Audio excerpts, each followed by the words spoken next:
আমি তোমাকে অনেক ভালোবাসি, এই বিষয়ে কোনো সন্দেহ আছে তোমার? না, এ কথা কেন? সেই ভালোবাসা থেকে বলছি, তোমার উচিত তোমার বাবার পছন্দ করা ছেলেকে বিয়ে করে ফেলা। এটাই আমাদের দুজনের জন্য ভালো হবে। কি বলছো এসব? রিয়া, তুমি জানো আমার পরিবারের বড় ছেলে আমি, তাদের একমাত্র অবলম্বন এখন আমি।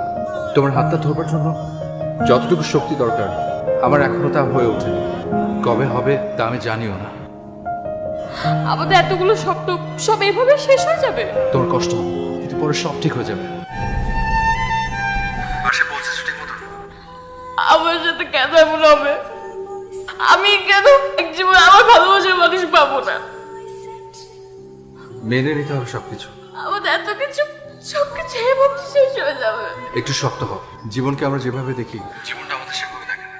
আমি তোমাকে কোনো মিথ্যা আশ্বাসে রাখতে পারবো না। আমার অনেক কষ্ট হচ্ছে। কষ্ট হবে, আবার সবকিছু ঠিকও হয়ে যাবে।